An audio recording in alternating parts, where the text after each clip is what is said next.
Hello friends, வணக்கம். இன்றைக்கி smiley snacks எப்படி செய்கிறதுன்னு பார்க்கலாம். 2 உருளைக்கிழங்கு வேக வச்சு எடுத்துருக்கேன். உருளைக்கிழங்கு குழையாத மாதிரி கரெக்டாக வேக வச்சுக்கலாம். மேஷர் வச்சு எல்லாமே இந்த மாதிரி ப்ரெஸ் பண்ணிக்கலாம். சூடாக இருக்க மாதிரியுமே செய்தோம்னா தான் நல்லா நசுங்கி நம்மளுக்கு நைஸாக கிடைக்கும். பாருங்கள், இந்த மாதிரி நைஸாக இருக்கணும் உருளைக்கிழங்கு. இதில் ஒரு 1/4 டீஸ்பூன் அளவுக்கு உப்பு போட்டுக்கலாம். 1/4 கப்பு கார்ன்ஸ்டார்ச் போட்டுக்கலாம். கார்ன்ஸ்டார்ச் இல்லைன்னா மைதா மாவு கூட உபயோகப்படுத்தலாம். நல்லா பிசைஞ்சிக்கலாம். நம்ம சப்பாத்திக்கு பிசைகிற மாதிரி பிசைஞ்சு வச்சுக்கலாம். கொஞ்சமாக ஆயில் அப்ளை பண்ணி கையில் ஒட்டுது பாருங்கள், அது ஒட்டாமல் இருக்கிறதுக்காக ஆயில் அப்ளை பண்ணி அப்படியே ரெடி பண்ணி வச்சுக்கலாம். ஊறணும்னு அவசியம் இல்லை, உடனே கூட செய்துக்கலாம்.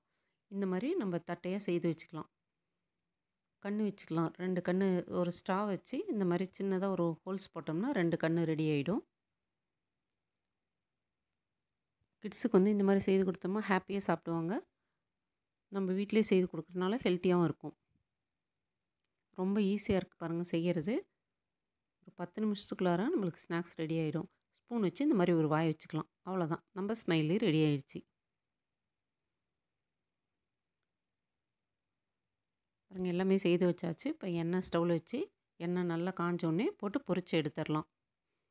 இந்த ரெசிபி உங்களுக்கு பிடிச்சிருந்தால் லைக் பண்ணுங்கள், ஷேர் பண்ணுங்கள், சப்ஸ்கிரைப் பண்ணுங்கள்.